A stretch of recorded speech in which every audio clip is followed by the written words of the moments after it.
A very warm welcome to the Made in China podcast. Today we are once again in Damian's nice office with a view of the Bund and the Oriental Pearl Tower. And we are very happy to have our guest here today, and it's Yann Bozec. Yann, welcome. Thank you for having me with you guys. It's indeed a very nice place.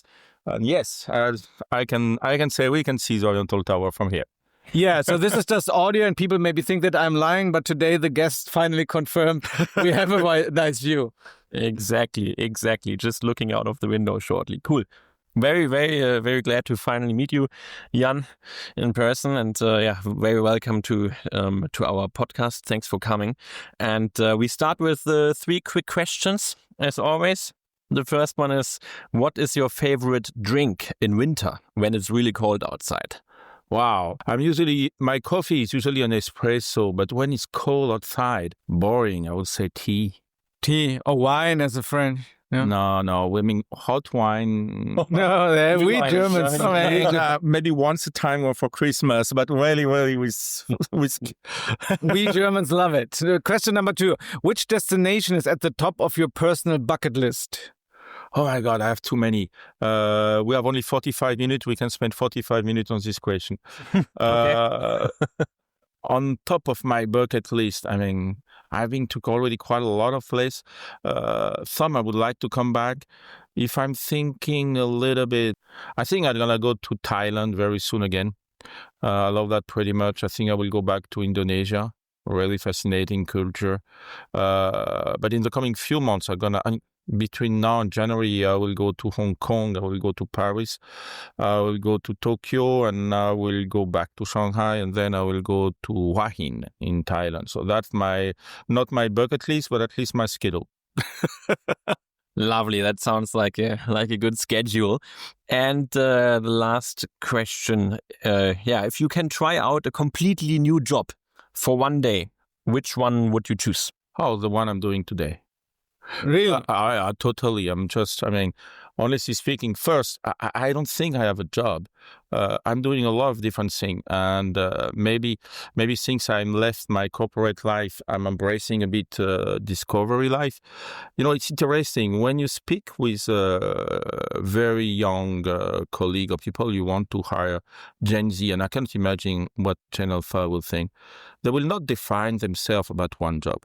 I remember a very young, super smart gentleman who said, oh, yeah, I'm a senior analyst. But you know what also? I love to repair bike. And I have a garage when I'm repairing old bike. Oh, and by the way, I'm also a photographer, you know. And I'm also a dance teacher. So if you ask him, which job would you like to do? The guy will say, I'm not defined by a job. And I think that's one of the things I discovered in my new freedom is a lot of time with time. I mean, maybe old people like me, we have the tendency to define ourselves by the job we were doing or by the position we were having. And that's so limiting because, in fact, life is so broad. I believe now I have tons of jobs. And we'll speak about that later. The capacity that an enhanced person with a bit of help from some very well quoted agent on ChatGPT, I mean, you can have quite a lot of jobs in the same time, in fact, only being one person. But the one I would prefer now is what I'm doing now. So let's not talk about it later. Let's talk about it now. How would you then introduce yourself?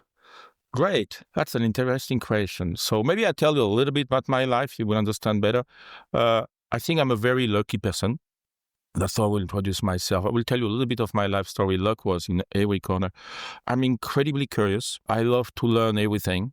That's one of the reasons why I met you guys. I mean, I'm like, wow, that's curious. Never heard about that. I want to discover it. I have one true passion, which is a human being. And that translates into the people around me, my family, my friends. That translates into my teams, people which I'm working with, and a true passion to develop them and trying to get them being the best version of themselves. And an incredible curiosity about why people are doing what they are doing. And that proved to be very useful when you are running a business because you have customers. And the more you're curious about why a customer is buying this brand and not this brand, or this product and not this one, I mean, it's a never-ending studying subject. Yeah, and you also spent 15 years working for L'Oréal, if we are rightly informed, in Paris and in Moscow. And then you moved to Japan and eventually now to China. Tell us, what brought you to Asia? Okay, it was basically, I can tell a little bit in 5 minutes, maybe the story of my life about how lucky I was. When I was 10 years old, my family wanted to move me to a slightly bigger city. I cannot call it a city, slightly bigger village in France where I'm from, to go to high school. And at 10, I had to choose an exotic language that was teach only in these places. So I had the choice between Japan, Arabic, Russian, and Chinese at that time. And I chose Russian. Total luck. Totally random. It just happened that after that, I studied, I became an engineer, I did a business degree. And instead of going to the military service, which was mandatory in France, at that time, there was a program to send students into a French company working abroad. There was not many people who were learning Russian at that time, and that was a time when the Berlin Wall was falling down. So I went with a group of 8 people from L'Oréal, basically to Moscow in 1993. That's the biggest part of luck that I had. And I was surrounded by incredibly entrepreneurial people. That was incredibly fun. Incredibly lucky as well, even if it was bad. But sometimes the worst thing, in fact, at the end, the one that helped you the most, there was the 1997 crisis, the big Asian crisis. So L'Oréal had to send back to France all the heavily paid people. I was locally hired, so I stayed in Moscow. And at 27, I had the opportunity to have quite a lot of responsibility. The business went from 0 to 300 million between 93 to 97, then back to 100 in 97, then grow back to 700 million by 2002. And 2002, one of my ex-boss moved to the Asia-Pacific region for L'Oréal. And he said, you know what, we have Japan as a business, and everything else is basically a startup, including China. L'Oréal China in 2002 was pretty much a startup. And he said, you know, what you have done in Russia can be useful. We would love some people like you to work in the team. And they're like, why don't you come working with us in Asia? And I'm like, wow, I always love Asia, Japan and China, literature, culture. So I'm like, that kind of looks like a dream. And after 9 years in Russia, I'm like, okay, let's go back to the Asian headquarters of L'Oréal, which at that time was Paris. And my first travel to around Asia was 2002. And I spent then 2 weeks in Asia and 2 weeks in France, 2 weeks in Asia, 2 weeks in France for quite a long period of time. So an incredible exploration. Being curious, I can tell you I had way enough to feed my curiosity even more. So after a while, I said to my boss, you know what, it's very happy to travel like that, but even young, it's kind of not so good for my back and my body. So I say, okay, I moved to Singapore first and for L'Oréal. And then after that, from Singapore, they moved me to Shanghai. The first time I was living in Shanghai was in 2006. And at that time, I basically... I was the head of the operation and administration for L'Oréal Asia Pacific. I was still relatively young, and I'm like, I really was curious about understanding the customer better and running a business, and that's where I moved to coach in Japan in 2006. By the way, I stayed several years in Japan, initially in charge of the operation, then human resources. Everybody believed my boss was crazy because I never had any experience in human resource, but he said, you seem to connect with people, so why don't you take care of Coach Japan human resource on the top of operation? And I'm like, that sounds exciting, let's do that. And after that, my boss moved from being the boss of Coach Japan to the boss of Coach Japan and China. And he said, Yann, I need your help. Why don't you come back to Shanghai? And I'd say, yeah, I go back to Shanghai. That was the time when we basically coach in Asia outside of Japan was less than $100 million at that time. And there was only 25 stores in China for $50 million. So we came back here, and my first few years I built the backbone of the system, the infrastructure, all of the backbone of the business, taking back distributors in Taiwan, Korea, Singapore, Malaysia, and China in 18 months, and then growing the business. And then I was sent to Hong Kong when I was running the business for Coach for Hong Kong, Taiwan, Macau, Singapore, Malaysia. And then they bring me back to Shanghai for Coach Better China, and then Tapestry Greater China, and then Tapestry Asia Pacific. And a while ago, a few months ago, I was like, you know what, guys, now the business moved from less than 100 million to 1.8 billion for Asia Pacific. So I mean, I have a great team everywhere, so time to move on and do something else. That's how I went to China and Asia, basically. That's crazy. That's a really interesting story. And you're right, you could talk 45 minutes about I think I did already too. about this. Okay, fine. Very interesting. Yeah, and not only you love Asia, but Asia also loves you, especially the city of Shanghai, because they awarded you with the Magnolia Award. For those people who don't know what it is, it honors outstanding contributions by foreigners in Shanghai. So what did this award mean to you personally? So I should say I received the first one back in 2018, the Silver Award, and I was already kind of, wow, okay. That was kind of very humbling and very, I can say, reinforcing at the same time. I was quite surprised that I got the Gold Award because it's quite limited, in fact, and this year. But I think, I really love Shanghai first, okay? We created the Asia Pacific headquarters here in Shanghai. I really believe and I keep believing that Shanghai is a very, very unique city in the world. When you find the tension between the 5,000 years old history of China, even if Shanghai is not 5,000 years old, as we know, but and an incredible level of modernity and innovation. And I believe this tension between a very, very deep-rooted heritage and tradition and an incredible level of modernity and curiosity is the best place in the world to foster innovation, basically. And I really consider always Shanghai not as and China more generally, but Shanghai specifically, not as a place where you come in order to do business. You come here also to get inspired by what you see, you get inspired by the city you live in, and definitely you want to give back to this city. It's just the right thing to do, and you want to be part of this momentum, but also you need to ask yourself all the time, what are you doing for China?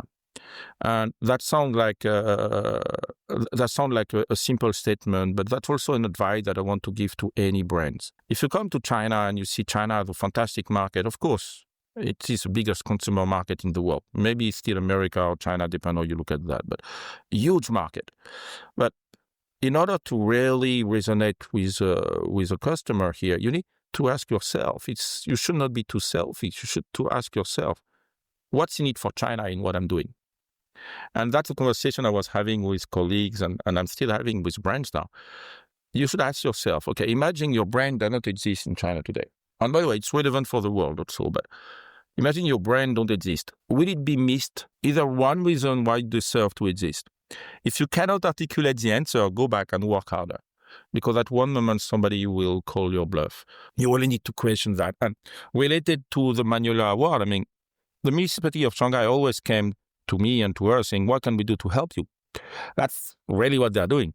So it's only natural to start to think about, okay, and what can we do to help you? That's the way it's working here. So it's kind of natural mindset. Yeah, very nice. And congrats again on the award. Yeah, just happened recently. And as you said, you've led many brands. Some of them coach Kate Spade and Stuart Weitzman across Asia, with a particular focus probably on China. In your view, what made these brands successful in the Chinese market? I think the same thing as what could make a lot of brands very successful or not successful, I should say. First, I can speak about Asia a little bit first. There is a temptation, especially when you have a brand which is very successful in your home market. And I would say that's maybe one of the curse of American company. I will be very specific about that. To believe that what you know about your customer will apply in other places. And I should say a lot of Chinese company and Chinese brand will face exactly the same issue. Why? Maybe the Chinese company now are reacting a bit differently, but why I say it's a particular risk for American brand generally, not all of them. But you have a lot of fantastic American brand who will spend the first 20 or 30 years of their development focusing on America, which is normal. It's a massive market. And starting to go outside of your home market for any brand is extremely difficult and extremely dangerous because the management will start to lose focus on the local customer that you know so well and you try something new and it's not easy. So I can understand that many American companies who have such a massive home market, why would they even bother to look outside of America? for a long period of time. That's the same thing to a certain extent for the Chinese company, even if we see them now being a lot more curious about looking outside. And I put that in parallel compared to where we come from, gentlemen, which is Europe. If you have an Italian brand, a French brand, whatever brand in Europe, relatively early in your development, you will realize that your home market is not big enough. And L'Oreal, it was the case. L'Oreal was created by a chemist who basically started to sell his coloring product to hairdressers in Paris, okay? But relatively fast enough, quick enough, they realized that we cannot create a big business only being in France, so you have to go abroad. And they do that at the early stage of the development of the company. That means that they start to hire foreigners. Not only L'Oréal hired not only French people very early, because you establish in other markets. So you start to create a certain level of diversity. So it's particularly difficult for brand operating in a major market to go this step because, again, losing focus on the big pie can be very dangerous. When you operate in a small market, usually early enough, you start to look outside of your home country and you build kind of the global and diversified muscle. So that come back with your question about what is making brand successful or not. That come back to my obsession. You need to be absolutely obsessed about the customer. You need to be absolutely obsessed about why the customer should consider my brand. You need to be extremely humble as well, because it's not because you're a fantastic brand that people should care at all. In a lot of places, what I say about China, at the end of the day, it's true in a lot of places. You need to ask yourself, okay, if my brand didn't exist in Malaysia, will the Malay people miss something? If the answer is no, come back and do your homework and get to understand what the Malay customer wants and what needs are you fulfilling. So it's extremely important to be extremely customer-centric. Extremely customer-centric. There is something, and that's something, by the way, if we focus more on China, that's something where the Chinese brands across all the category are extremely strong at. They understand the customer, they react to it extremely quickly. And being customer-centric is not like you go to university and you get graduated. I remember one reporter one day say, "Oh, Yann, you're such an expert of Asia." Says the day you hear somebody telling you he's an expert of the Chinese customer, run away as fast as possible. Because you can only be expert of something from the past. And if there is one thing, is the Chinese customer is changing at a pace that no other one is changing. So you cannot be an expert of Chinese customer. The best you can do, which is what I'm trying to do, is working hard to continue to be a student of the Chinese customer and trying to understand why they are doing what they are doing and how you could evolve to stay relevant. There is even a lesson that I had from L'Oréal, again, back in 2002, when at that time the global CEO was Sir Owen Jones.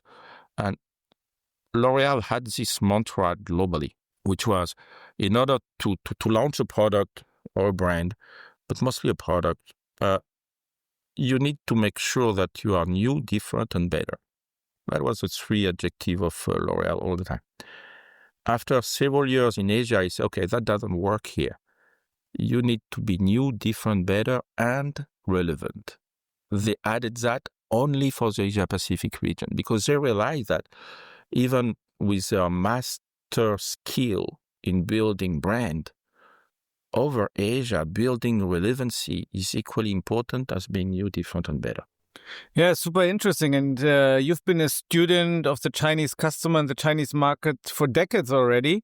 And I would be interested, where do you see a difference of the Chinese market and Chinese customer in 2010, 15 years ago, and 2025 right now? My God, you make me feel so old. Look, I'm still young. This was not my purpose. Okay. It's interesting. If I look back in 2010, we were in my previous job, basically, and I was CEO at that time in Shanghai, as I told you, and I was particularly fascinating about what's going to happen around digital. And I think the previous brand I was working with was the first one to open a WeChat account. It was in 2012, I think. Not many brands was looking at that. But that's the thing that I believe has not changed. And I don't foresee that changing moving forward. If there is one new trend in how a customer will engage with a brand, that will happen in China first. And you guys, your business here is a vivid proof that, digital explosion was something massive. Okay. And now we're on the verge of the next even bigger explosion, which I don't have a word to describe what AI will do to the brand, to the marketing, to the shopper. It will be more than a revolution. But if you look at back in 2010, I think the Chinese customer, specifically if I go in the area of beauty, fashion, luxury, but I think it may apply to a lot of other categories. They were, and I think they still are, but they were incredibly curious about brands and product. They were really trying a lot of different products and different brands. They really were studying the brands. They were, and it's still true, by the way, today. When you do customer insight, I think the Chinese customer is the customer in the world who can give the name of the creative director of most of the fashion house in the world, way more than any other customer. Mm. The Korean should be not too far, but way ahead. Specifically from Western world. It's day and night. There were, a lot of customers in China are able to tell you what are the chemicals inside in skincare. They also had a level of sophistication already in 2010, by the way, in terms of the number of skincare that they were using a day. It was number 2 to Korea. I'm very surprised to look. Even more recently, they were very close. It was 9 in Korea and 7 in China. And to give you an idea, I think in West it was 2. And America 1.5. So the level of sophistication and understanding on the product and brand was amazing back in 2010. But the Chinese customer was really studying like crazy. And I think now the student became the professor. Okay, it will be very, very naive for any brand to not be incredibly authentic with a customer which now became the expert of so many categories. And again, the pace at which they will be able to adopt any new way of engaging with brand and shopping, they will be in the spearhead of the next revolution, which, as we discussed a little bit before, will be what the AI shopping agent will bring to the world of brands and marketing. Yeah, as you said, the Chinese consumers, they've changed dramatically in recent years, and absolutely, I couldn't agree more. The Chinese customers, they really know the designers of the brands, of the luxury brands like no other, right? Yeah. It's crazy. Now, how would you describe today's typical luxury or lifestyle customer in China? Well, that's nearly impossible to see. I will tell you, some people may try to give you an answer to that, but I will explain to you why. You give me a few days and maybe I can give you the beginning of an answer. First, a lot of time people are considering China, okay? And yes, China is very united.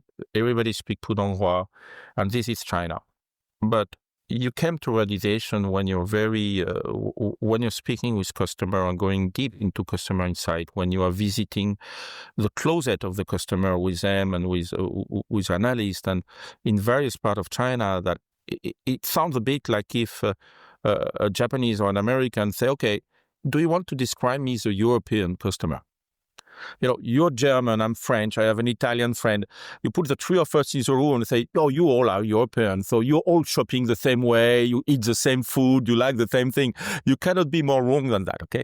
It's true that it's easier to make a separation in Europe because we speak different language, and here there is an illusion that because everybody speaks Pudonghua, there is so much first geographical difference. Somebody in Beijing, in Chengdu, even between Chengdu and Chongqing is very different.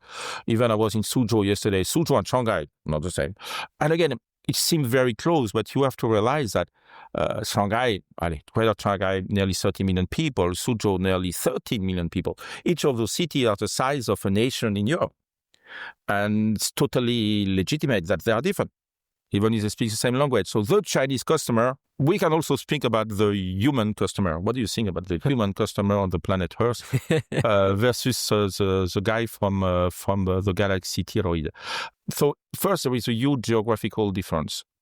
Two, there is still some demographic difference in terms of age. The silver customer and the Gen Z or Gen Alpha don't necessarily behave the same way.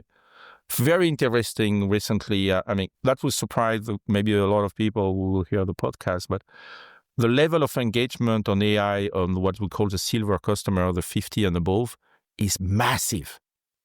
The grandpa, grandma in China, in the past, they were very proud to share with their friends about the study of their grandchildren. Now they're even more proud to show that they're able to use AI in their life. Yeah. You will think, oh my God, it's only for the young people, this kind of thing. No. Even the silver customer is totally engaged with AI. Very interesting. So, but nevertheless, they will have a different taste.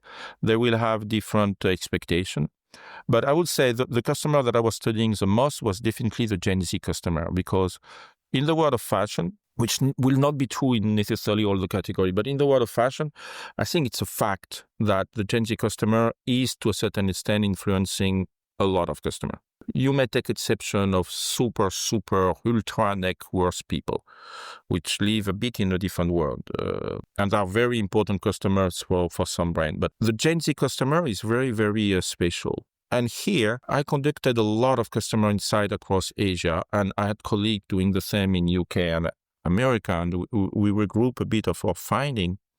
And we find something extremely interesting, which is the Gen Z generation worldwide, I think, is a lot more consistent than any other generation I've ever been. They express the same anxiety, the same level of depression related mostly by the fact that they are judged on social media and they're living with a digital in front of them all the time. Or, like I read in a recent Harvard review from a psychologue, that they hate being bored. So they're so afraid of being bored that they prefer to look video content all the time, and because they don't have the time to be bored, part of their brain doesn't work anymore the way it should work, which means they are not leaving their brain the time to think about meaningful questions like what is the meaning of life and what's their purpose. And they all experience the same. So they all experience, because of that, the same anxiety and the same level of depression. So there is a lot of similarity between a Gen Z in Shanghai, a Gen Z in Berlin, a Gen Z in London, in Brasilia, because they are all kind of suffering from the same thing. And they found, each of them, their own way to cope with that, which is not necessarily that different. But definitely a Gen Z will live and will have different expectations than baby boomer or somebody else. Their experience and their psychology is not the same. And think about what Gen Alpha will be, the one who will be born with AI in their pocket. They will be even more different than the one who are just born with a mobile phone and digital. Yeah, that's super interesting. I have the feeling we just developed to a very philosophical podcast talking about Gen Z, and it's a very interesting observation I haven't heard before. So, and going back to brands, you already talked about brands and what they can do right, what they can do wrong. We had Daniel Langer here in our podcast, who's also an expert on luxury lifestyle, and he said that 95% of the brands just deliver average value. So do you think the same? And what sets these brands apart that truly create exceptional value? I think, I would love to have a conversation. Yes, we may go very philosophical, but I believe if you don't go very philosophical, you will not go deep anywhere, and you will stay at the surface, and you will never deliver any great value if you stay at the surface, okay? That's the first thing. The second thing, about 95% deliver not great value, I would like to ask, what is the definition of value?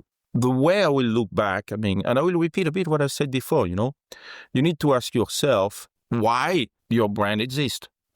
Why, if your brand did not exist, will there be someone that's going to miss it? Except for you, if you are the owner and that's what brings you money. But if you put aside the financial thing, why are you here? Why is this brand existing and doing things? At least now. I don't know how it will be for the future. I believe it will be the same in a very different way. But at least now. You don't build a brand based on logic.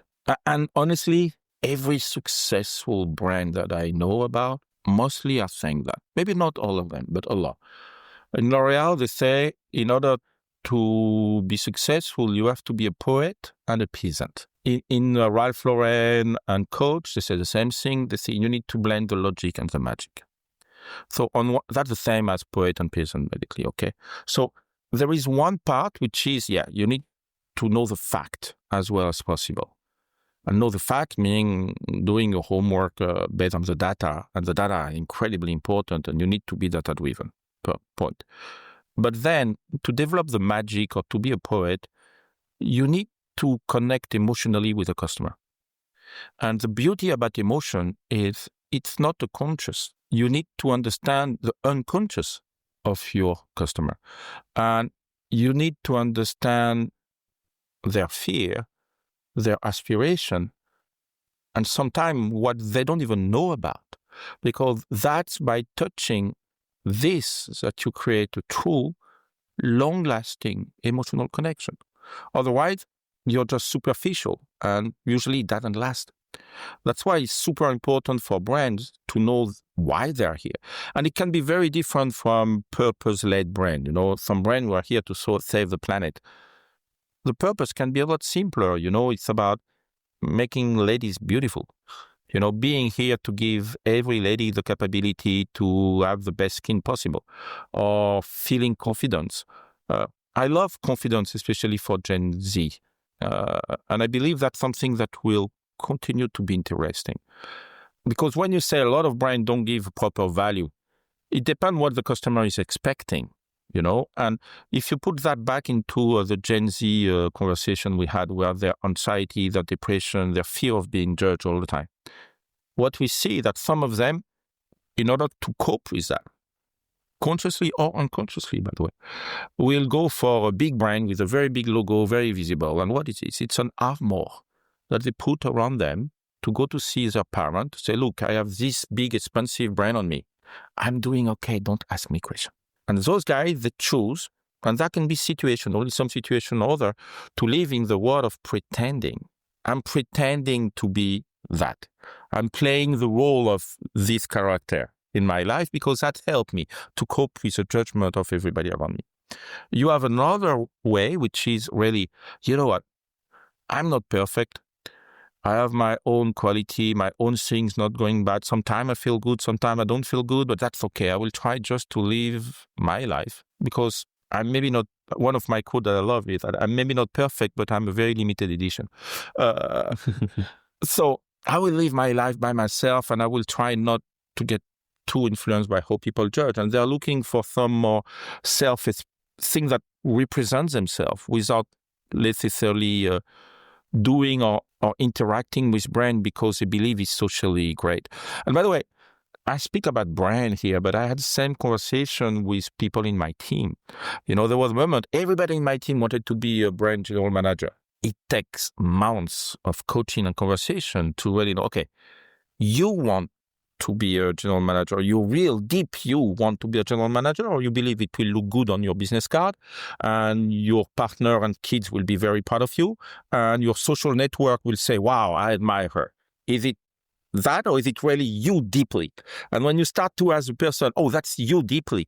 So tell me, what are your most important values? What are the things that count the most for you? What is bringing you joy? What is making you happy? Where do you get energy from? Because the thing that you realize when you little bit dive on those questions with people is most of the people have very little knowledge about who they are. And it's so much easier to pretend. But it's so much more tiring as well and so much less fulfilling. Yeah, absolutely. So that's true. You should need to define value, right, for everyone as its individual. And right now, I would like to ask you a question about a couple of platforms. You and me, we talked about it a little bit when you came into our office. Platforms like Tmall, Douyin, Xiaohongshu, and WeChat. They've all changed how we buy or shop, and they changed the way of e-commerce and marketing in China. Which of these platforms has had the biggest impact on luxury and lifestyle brands, in your opinion, in the last 5 years? All of them in their respective way, I should say. For the people who don't know, but China is really, with the exception of a few brands, okay, is really concentrated on doing business on those platforms.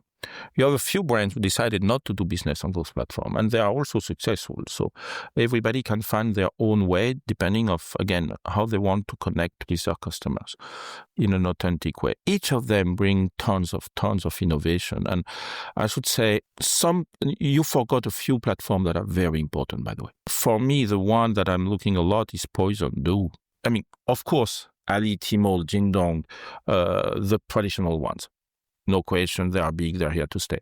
Then you look at Douyin and Little Red Book. Little Red Book being incredibly successful on content, a bit less to monetize that from an e-commerce perspective. Douyin being content also, but being able to very quickly become a master and a monster on e-commerce.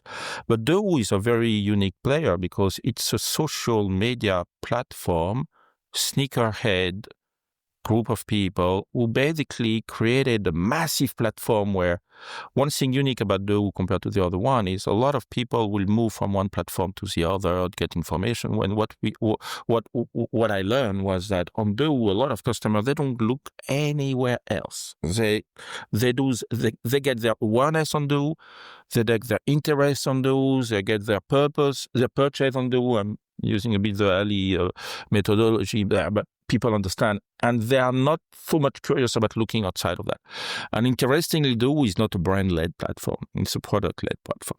So fascinating. I think all of them are playing a massive role. I will also mention VIP.com, guys. You don't mention because maybe you believe that it's an outlet online, but it has a massive impact in terms of unit and transaction on many customers. So very important as well, and tons of innovation there. So all of those platforms are really competing in terms of innovation and customer experience, which make it fascinating, which make it for a brand a bit difficult about who do I play with, what do I do? And then it come back again about the purpose. Who do you want to speak to? And what are you doing for those people? You need to be very clear about that. Otherwise, you can very well become very fragmented and diluted and losing your sense of purpose.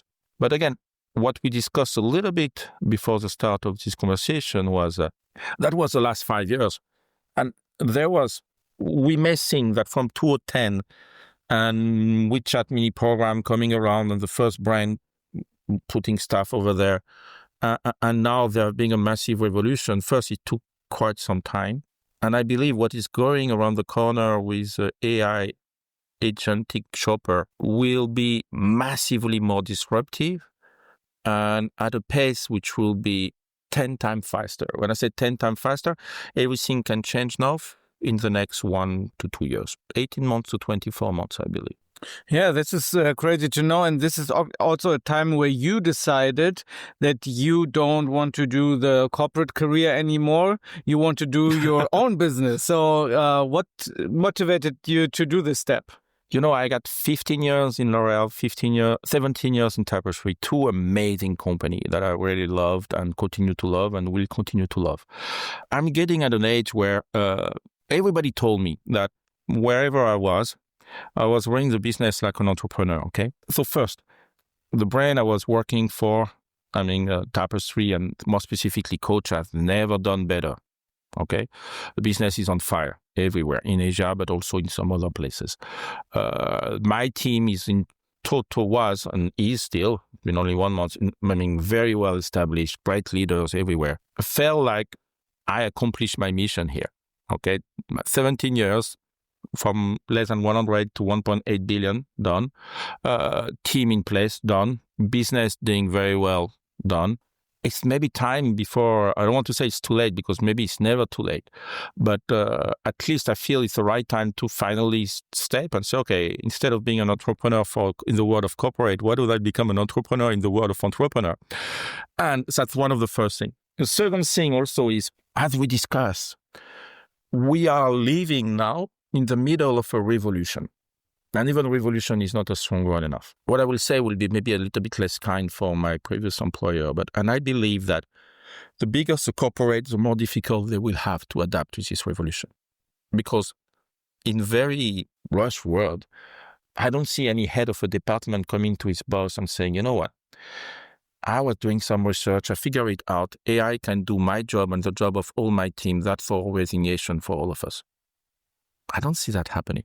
So of course, a lot of people try to implement AI, and they will. But it will be so painful for so many people. It will be very, very painful. You start to see some early stage of that, about tens of thousands of people losing job here and there. That would be incredibly painful. And the company that I'm creating now will be AI native. So we will not have any roadblock to maximize the opportunity of AI. That's the first thing. The second thing, curiosity that I have about customer, at the age of AI, if you put that two together, you start to have basically the reason why I'm doing that now. I have two questions that I'm pitching to a brand that I'm speaking with now. The first one, simple, and I ask you before, guys, do you know anybody who have a car who's driving without a GPS now? Okay. So now, how long do you believe that the same answer will be for, do you know anybody who is shopping anything without a shopping agent now? 18 months to 24 months, and specifically here in China. So the second line, which is interesting, it's coming back from my business school. So yeah, that was a long, long time ago. But I remember. You remember the story of this very big pet food company in the United States? It was a long time ago. It was the age of TV advertising, you see, and there was no internet yet. They had fantastic packaging. They had an incredible advertisement. They had the equivalent of doing the best influencer. And they launched a new product, and there was a big spike, and after that it went down, and they put a ton of money behind it. They couldn't understand. And the founder of the company was a bit of an older man, came and said to his executive team, guys, at the end, the dog have to eat the food. So that was all marketing in essence about, okay, we will do marketing to influence the shopper. We will have an emotional connection. We will hire a celebrity. And the shopper and the consumer for human were sometimes the same, sometimes not, but mostly the same. Except if you buy a gift for your wife, you're the shopper, you're not the consumer, but I'm sure you ask her what you will like, and you know your consumer well enough before you spend your money. But still, I love the shopper human and the dog consumer. Tomorrow, based on the GPS line, all the shopping will be done by an AI. I can tell you, an AI will not look so much at your packaging. I'm not sure a fantastic advertisement video with a great celebrity will have a lot of influence or AI. Maybe it will. You will need to find a lot of way to pay so that the AI will... Nobody knows exactly. There is a lot of tons of paper how it will work. But one thing for sure, the AI will know your product by heart. If you're in the world of skincare, for example, I spoke to you about the lady who are scanning or learning the ingredient. Tomorrow, you will come from your dermatologist. You download your skin data to your AI agent for shopping. They will scan all the existing brand, and they will tell you, okay, the best skincare for you based on your skin and your need and the concentration of the active formula is this one or this one or this one. You can have fantastic advertisement in the airport. AI will not care that much about that. So you will need to have a brand which is so strong that you say your AI, no, I really want this brand. Despite all the logic, it's like you drive with your car and you say, you told me to turn left, that's the fastest way, but I will not. I will turn right and I will find. You can do that to explore, and I really recommend people to do that when they drive. But for the day-to-day shopping, I think most of the people will say, okay, fine, send me 3 of them, I will try, and what one I don't like, I will ship back. What's the role of a brand? What's the role of a platform? What's the role of all of that at this age? And that's 18 to 24 months away. That's not like in 10 years. So that's a massive, massive, massive transformation. And still, there will still be brand. I said that in another forum. People say, oh my God, you want to kill all the brand. I say, I love brands so much. Of course I don't want to kill. I would like to find a way to keep them alive. But the way to keep them alive is not by doing what we are doing today. If you do, I have people who say, I'm going to optimize you on Google search. I'm like, when was the last time I used Google? I don't even remember. I don't use Google anymore. Of course, maybe my AI agent is using Google. Maybe. But I don't use Google anymore. And by the way, the way to optimize a search on Google and the way to optimize a search from an AI on Google are totally different.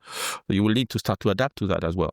So the whole world of anybody who wants to sell anything to a customer is going to do upside down. There will be tons of people that unfortunately may lose their job. And you can feel incredibly desperate about that, or I'm incredibly optimistic. And I believe that the way the world will organize ourselves will be dramatically different as well. Because a lot of people will do exactly what I'm starting to do it soon. They will do their own job. And I believe that a lot of companies will not necessarily rely on hiring people, but having a network of people which will be empowered also by AI for the one who are on certain level of capability that going to work together for a specific project.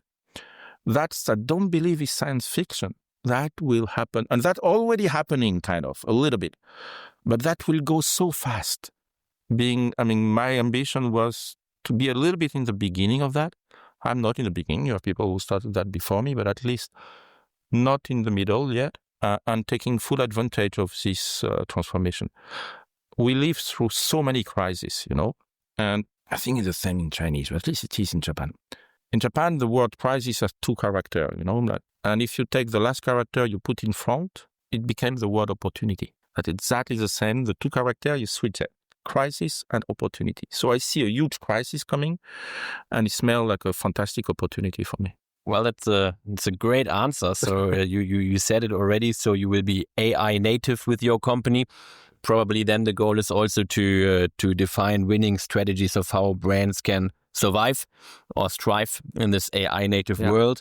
So what are your goals for the future, especially when it comes to your new venture? I would say not so much changing from what I was doing, okay? Continue to be extremely curious. Continue to have the discipline to be a good student. I would say, and that's a bit, I'm still a bit exploring that, but you may have heard, especially in the world of corporate or in the world of brand, that being extremely focused is super important. You need to be extremely focused. I think my goal will be to find the right balance between being extremely focused on a few things and being extremely unfocused on a big number of things as well.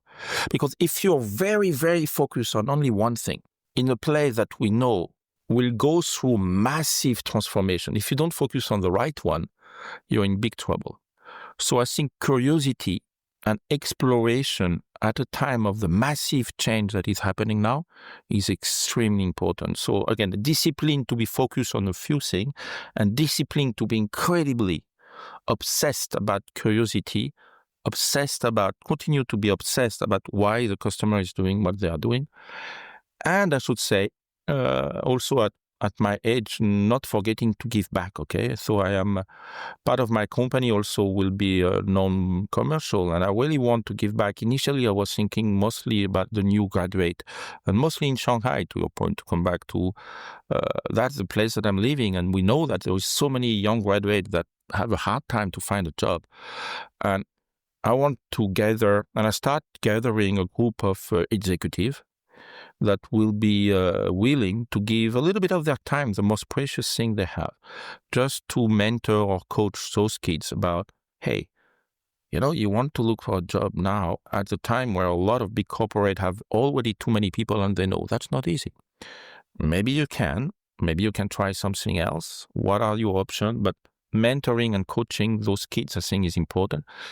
And then I evolve into maybe not only the kids, by the way, but Very, very inspirational. 3 keywords I take away from your last answer is being curious, being disciplined, and being focused. This is very important also for me in my own entrepreneurial journey. This some things I really had to learn. And thank you again for sharing this, and not just sharing this, but sharing a lot of your experience and knowledge. For me, it was a very, very good deep dive in your entrepreneurial journey, and I learned a lot. Thank you very much, Yann, for coming here today. Thank you very much for having me, guy. It was a nice conversation.